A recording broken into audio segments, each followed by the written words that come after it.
요즘 2026년부터는 간병인 보험에서 가족 간병이 안 된다는 말 들어보신 적 있으시죠? 보험 알아보시는 분들 사이에서 꽤 많이 나오고 있는 이야기인데요. 오늘은 이 말이 사실인지 아닌지 정확하게 짚어보겠습니다. 구독과 좋아요 한번 눌러주시면 바로 시작해 볼게요. 최근 보장 한도가 늘어나고 가족이 간병해도 보장이 된다는 점 때문에 간병인 보험에 대한 관심이 정말 많아졌어요. 그런데 24년 11월 28일 금융감독원이 배포한 보도 자료 때문에 일부에서는 가족 간병 보장이 앞으로 불가능해지는 거 아니냐? 이런 이야기가 나오고 있죠. 실제로 금융감독원이 공개한 자료를 살펴보면요. 이번 조치의 취지는 간단합니다. 간병인 보험 약관이 해마다 너무 제각각이다 보니까 보험금을 받지 못하는 피해가 생기기도 하고 반대로 과도한 청구로 문제가 발생하는 사례도 있었기 때문입니다. 그래서 약관을 조금 더 명확하고 현실에 맞게 정리하겠다는 방향으로 개선을 추진한 거예요. 특히 문제가 됐던 부분이 간병인의 범위였어요. 일부 보험사 약관에는 간병인을 중개 플랫폼, 예를 들어서 케어네이션 같은 업체를 통해 고용한 경우에만 포함하고 그 외의 간병인은 아예 제외해 놓은 경우가 있었어요. 이걸 제대로 알지 못하고 간병인을 고용했다가 실제로는 보장을 받지 못한 사례도 실제로 있었고요. 심지어 약관상 가족 간병 자체가 불가능한 회사도 실제로 존재했습니다. 반면 가족 간병이 가능한 회사들의 약관을 보면요. 공통적인 기준이 있어요. 사업자 등록이 된 업체를 통해 가족 간병 서비스를 제공받고 고객이 그에 대한 비용을 실제로 지급했다는 사실이 확인되는 경우라면 가족 간병도 보장 대상에 포함된다는 식으로 명확하게 정의돼 있어요. 이런 문구가 없는 약관이라면 가족이 간병을 하더라도 보장이 되지 않을 수 있다, 이런 의미겠죠. 결국 문제의 핵심은 가족 간병이 갑자기 전면 금지되는 게 아니라요. 약간의 그 기준이 제대로 적혀 있느냐는 점입니다. 이 부분을 확인하지 않고 가입하면 실제로 간병이 필요해졌을 때 예상치 못한 손해를 볼 수 있었던 거죠. 그래서 이번 개선 논의는 보장을 없애기 위한 게 아니라요. 오히려 소비자가 헷갈리지 않도록 기준을 분명히 하려는 취지라고 보시면 됩니다. 이런 문제들을 해결하기 위해서 금융감독원이 간병인 보험 약관을 손보겠다고 나선 건데요. 그래서 이쯤 되면 이런 생각 드실 수 있어요. 아니, 약관을 개선한다면 오히려 더 좋아지는 거 아닌가? 그런데 왜 갑자기 가족 간병이 안 된다는 말이 나오는 건지 사실 이 지점에서 오해가 시작됐다고 보시면 됩니다. 문제가 됐던 건 바로 이 약관 문구 때문이에요. 보험금 지급 사유를 실질적인 간병 서비스를 이용한 경우로 한정하고 그 여부를 확인하기 위해서 추가 증빙 자료를 요청할 수 있다는 조항이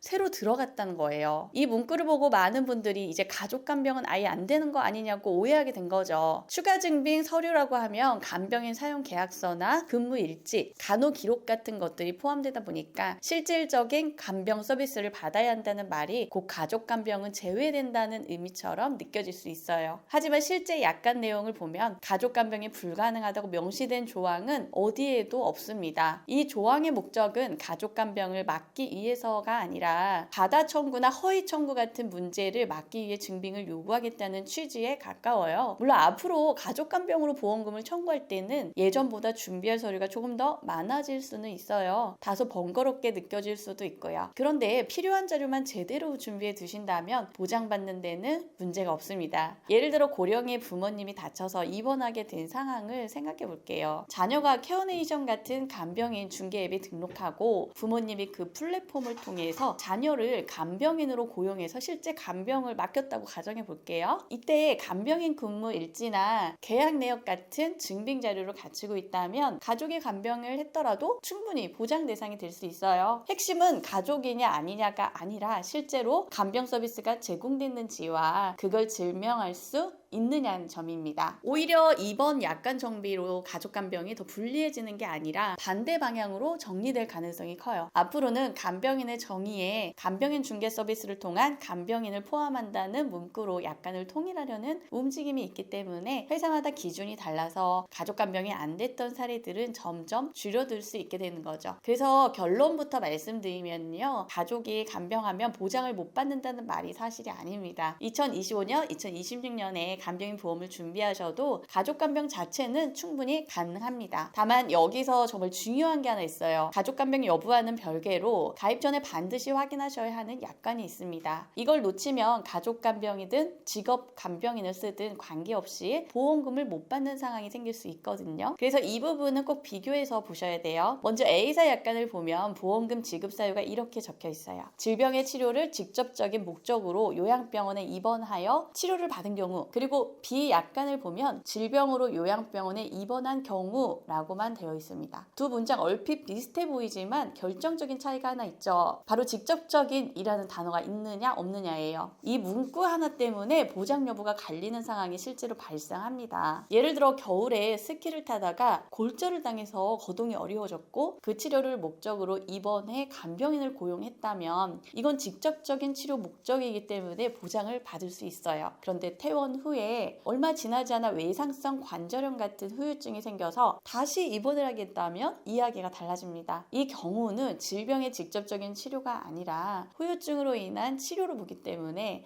간병인을 써도 보장을 못 받는 경우가 생길 수 있어요. 또 이런 사례도 있습니다. 간암으로 수술을 받고 치료를 마친 뒤 몸이 너무 약해져서 회복을 위해 요양병원에 입원했다고 가정해 볼게요. 이때 간병인을 고용하더라도 보험사에서는 이 입원을 직접적인 암 치료가 아니라 회복이나 요양 목적의 입원으로 판단할 수 있어요. 그래서 이 경우에도 보험금 지급이 거절될 수 있는 거죠. 보험사 입장에서는 후유증이나 합병증 치료, 회복 목적 입원을 감저적인 치료로 보기 때문에 약간의 직접적인 치료라는 문구가 들어가 있으면 보장을 제한하는 근거가 됩니다. 결국 간병인 보험에서 가장 중요한 건 가족 간병이 되느냐 안 되느냐 보다도 내가 가입한 약관이 치료 목적을 어떻게 정의하고 있는지입니다. 이 문구 하나가 실제 보험금 지급 여부를 완전히 갈라놓을 수 있기 때문에 가입 전에 반드시 확인하고 넘어가셔야 돼요. 만약 약관에 직접적인이라는 문구가 들어가는 회사의 보험료가 그 문구가 없는 회사보다 훨씬 비싸다면 어쩔 수 없이 그 회사를 선택해야 할 수도 있겠죠. 그런데 실제로는 이 문구 유무에 따른 보험료 차이가 거의 나지 않습니다. 보험료는 비슷한데 굳이 이 문구 때문에 보장을 못 받을 가능성만 높아질 이유는 없다는 거죠. 그래서 가입할 때는요, 보험료보다 약관 문구를 먼저 보시는 게 훨씬 중요해요. 또 가끔 요양병원 관련 특약을 빼도 된다고 말씀하시는 분들 계시는데요. 저는 개인적으로 그렇게 권해드리진 않아요. 그분들 말씀은 요양병원 입원이 대부분 직접적인 치료가 아니라 후유증이나 합병증 치료 목적이기 때문에 어차피 보장이 안 된다는 논리인데, 앞에서 보신 것처럼 직접적인 치료라는 문구가 없는 회사들은 후유증이나 합병증 치료도 보장해주는 경우가 있습니다. 그런 회사라면 요양병원 특약을 굳이 뺄 이유가 없겠죠. 본 광고는 심의 기준을 준수하였으며 유효기간은 심의일로부터 1년입니다.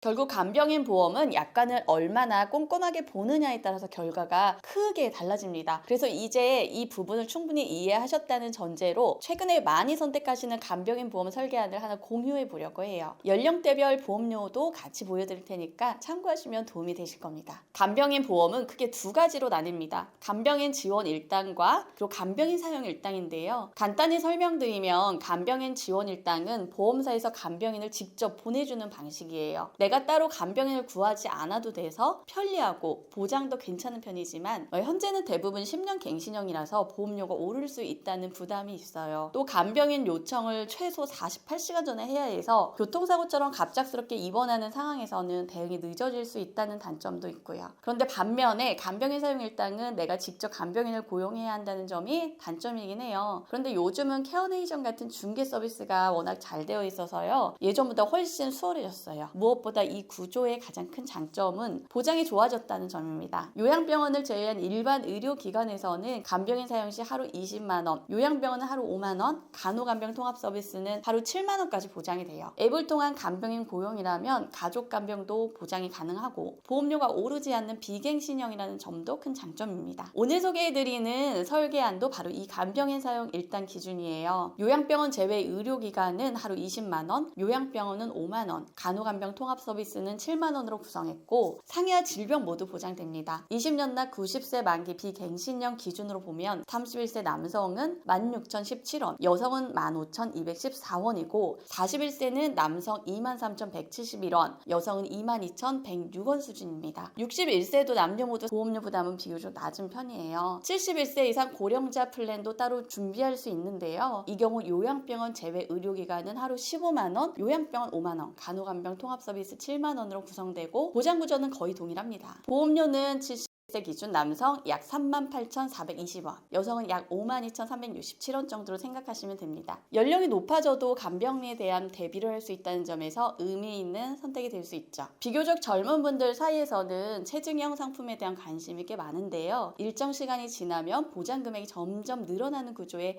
간병인 사용 일당이라고 보시면 됩니다. 젊은 분들 상담하다 보면요, 이런 고민을 좀 하세요. 지금 당장은 간병인을 쓸 일이 없을 것 같은데 나이가 들어서 50대나 60대가 됐을 때는 물가도 오르고 인건비도 훨씬 비싸지지 않겠냐는 거죠. 그때 하루 20만 원을 받아도 부족한 거 아니냐는 걱정인데 바로 이런 부분을 대비하기 위해 나온 게 체증형 상품입니다. 처음에는 하루 15만 원으로 시작하지만 시간이 지날수록 보장 금액이 올라가서 20년이 지나면 2배인 하루 40만 원까지 보장되는 구조도 있습니다. 또 최근에는 어린 자녀를 둔 부모님들 사이에서요, 어린이 간병인 보험에 대한 관심도 점점 높아지고 있더라고요. 아이가 어릴수록 낯선 간병인에게 맡기기보다는 부모가 직접 간병해야 하는 상황이 훨씬 많긴 하잖아요. 괜히 모르는 사람한테 맡겼다가 불안해지는 경우도 있고요. 간병인 사용 일당은 가족 간병이 가능하기 때문에 이런 이유로 젊은 부모님들의 문의가 특히 많습니다. 예를 들어 아이가 수족구 같은 질환으로 입원해서 부모가 직접 간병을 하더라도 보장을 받을 수 있다는 점이 큰 장점이에요. 보험료를 보면 5세 남아 기준 약 23,779원, 5세 여아는 약 23,895원 정도로 형성돼 있습니다. 지금까지 2026년 기준 간병인 보험에 대해서 전체적으로 살펴봤는데요. 가족 간병이 더 이상 불가능해진다는 이야기는 사실이 아니기 때문에 이 부분 지나치게 걱정하실 필요 없어요. 다만 앞으로는 증빙 서류를 준비해야 할 가능성이 높아지긴 해요. 가족이 간병을 하시는 경우에는 간병인 일지를 매일매일 작성해 두는 등 미리 이런 준비를 해두시면 보장을 받지 못하는 상황은 충분히 피하실 수 있어요. 그리고 무엇보다 본인이 가입한 간병인 보험 약관에 직접적인 이라는 문구가 들어가 있는지도 꼭 한번 점검해 보시길 권해드립니다. 끝까지 시청해 주셔서 정말 감사드리고요. 오늘 내용과 관련해서 궁금한 점이 있으신 분들은 언제든지 편하게 위 번호로 연락 주세요. 저희 보험꿀단지에서는 불필요한 보험료 부담은 줄이고 최소한의 보험으로 최대한의 든든함을 느낄 수 있도록 32개 보험사의 객관적인 통계 자료를 바탕으로 해서 한 분 한 분 상황에 맞는 설계를 도와드리고 있습니다. 가입 이후 보장부터 보험금 청구 관리까지 함께 하고 있으니까요. 도움이 필요하시면 언제든 연락 주시고요. 구독과 좋아요도 한 번씩 눌러주시면 큰 힘이 됩니다. 감사합니다.